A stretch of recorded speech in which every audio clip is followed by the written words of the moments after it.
From the Twin Cities, this is the Upper Midwest's first look at tonight's news. This is Primetime News. Coming up on Primetime News tonight, after 9 years in prison, a Soviet Jewish dissident crosses a bridge to freedom. Also coming up tonight, a majority of Minnesotans are tired of being a minority.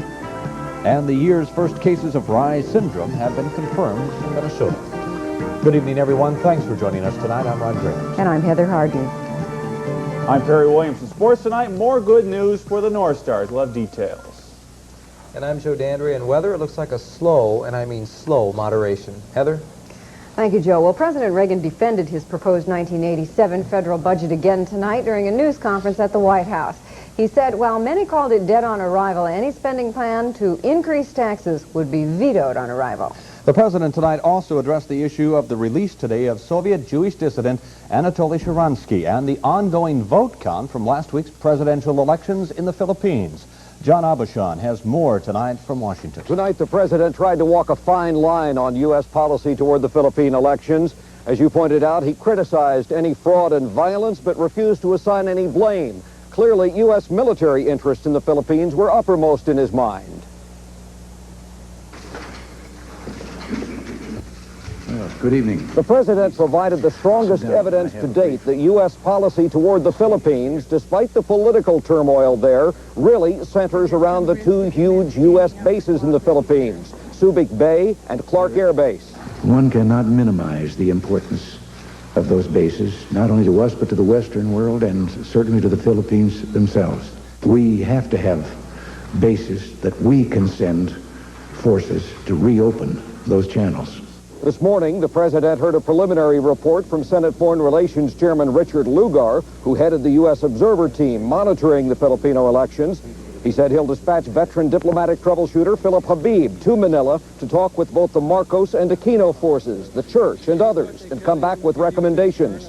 But tonight, Mr. Reagan would not say which side he blames for election irregularities. We're concerned about the violence that was evident there and the possibility of fraud, although it could have been that all of that was occurring on both sides. But at the same time, we're encouraged with the fact that it is evident that there is a two-party system. President Reagan strongly defended his budget cuts, saying nothing essential has been touched, just administrative fact. But Mr. Reagan did not appear to realize that his cuts in Veterans Administration spending will prevent some veterans from obtaining home loans. He defended Vice President George Bush, who lately has drawn criticism for avidly courting the right wing in his drive for the 1988 Republican presidential nomination. We do change our minds with things that have gone on, but I just have to tell you that he has been heart and soul in support of everything that we're trying to do, and I am convinced of his sincerity in supporting all of those measures. In Germany today, after spending nearly 9 years in prison and labor camps, Soviet Jewish dissident Anatoly Sharansky became a free man today. He walked across a snow-covered bridge between East and West Berlin as part of a prisoner exchange that involved 3 other prisoners for 5 alleged Soviet bloc spies. He was ushered into a waiting car and taken to Frankfurt, where he was reunited with his wife, and then flown to Israel, where he was given a hero's welcome. We have more tonight in this report. When Anatoly Sharansky's plane touched down at 7:45 in the evening, a delegation of top Israeli officials, led by Prime Minister Shimon Peres, was on hand to welcome him home.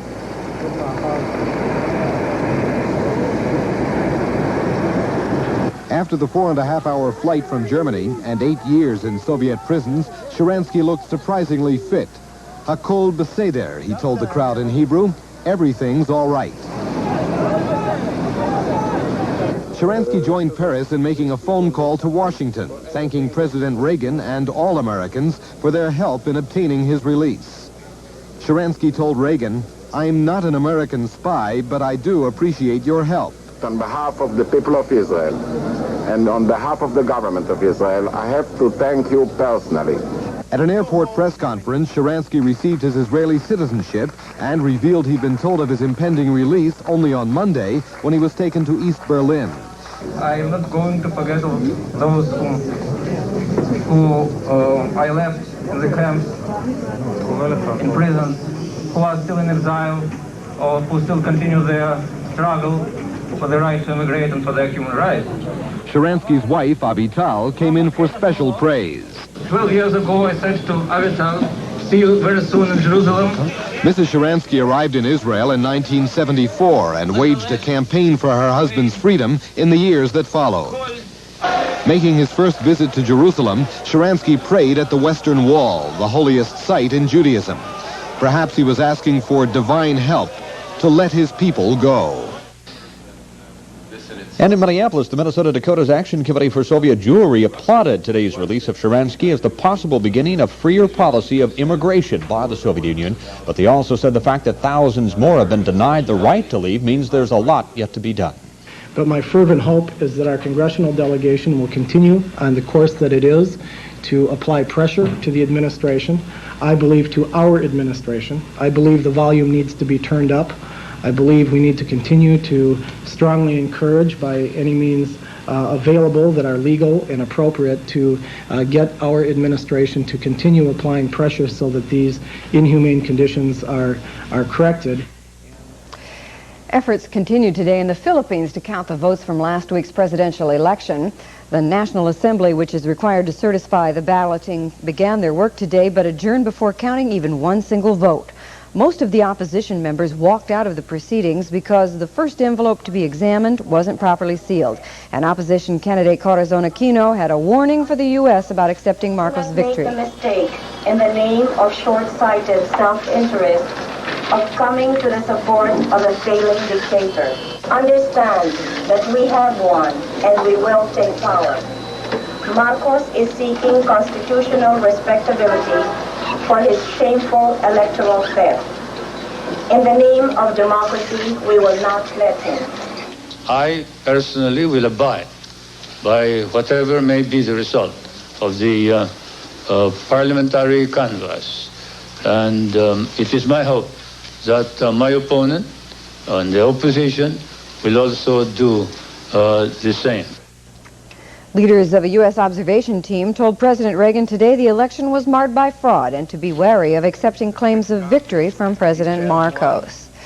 Charges of slander were dropped today against Polish labor leader Lech Walesa. Walesa last October challenged government figures of a high voter turnout in elections that were boycotted by Solidarity supporters. They told a judge today he didn't deliberately slander anyone but refused to change the figures he released last fall. Prosecutors, however, said they were satisfied with his statements and dropped the charges. In Stillwater today, jurors in the John Raridan murder trial viewed a 32-minute videotape today in which Raridan says he killed his daughter, Sarah Ann. The tape was made last August in Fergus Falls. On the tape, Raridan says he remembers picking Sarah Ann up in his pickup truck as she walked home from school last May. He says that after driving to a vacant house, the next thing he remembers is grabbing her by the hair or the throat and then hitting her with a sharp awl. When asked by police, "Did you know that you killed her then, John?" he replied, "She was dead." Raridan is charged with first and second-degree murder. He has already confessed to sexually abusing her.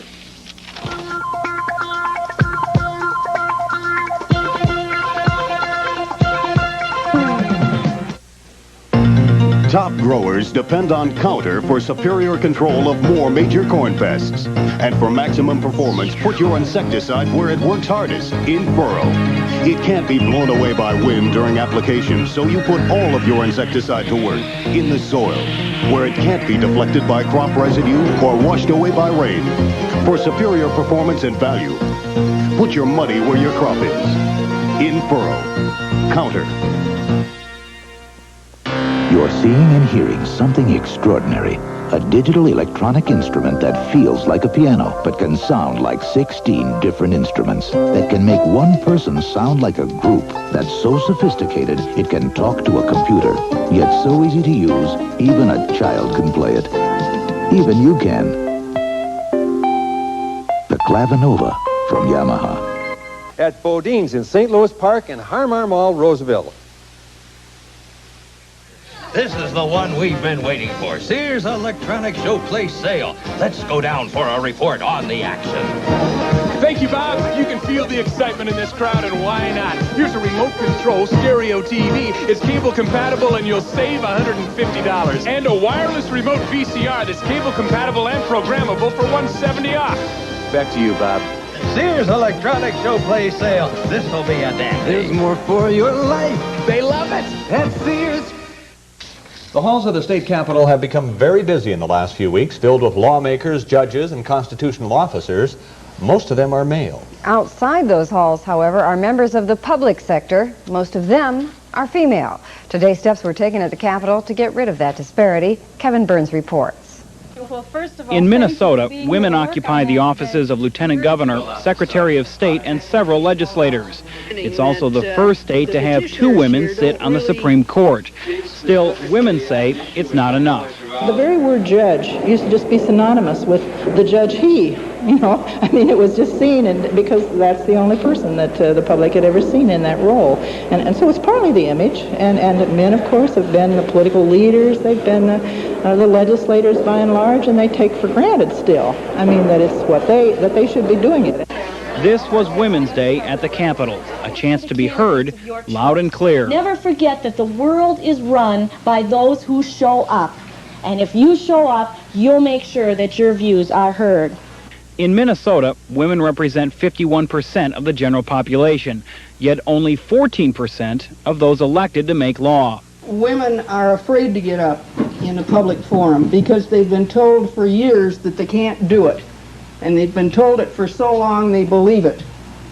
Well, it's not true.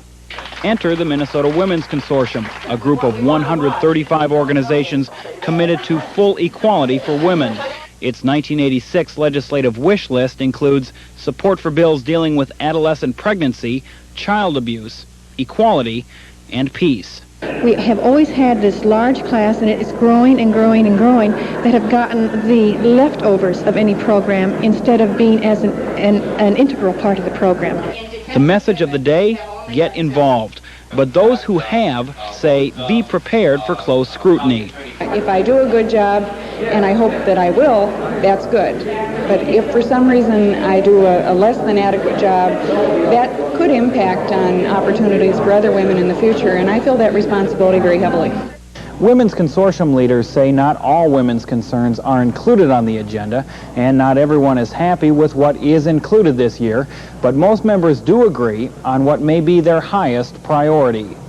We would really like the plan to go out of business one of these years when everything gets so good that we no longer have to present it. Kevin Burns, Channel 9 News, at the Capitol. A special committee of 4 legislators today began considering the political future of State Representative Randy Stanton. The 42-year-old DFLer from Minneapolis pleaded guilty last month to a felony theft charge for writing bad checks. He was sentenced yesterday to 1 year's probation. The commission is considering whether Stanton should be removed from office based on the felony and a report showing that he filed late and incomplete campaign expense reports. But Stanton said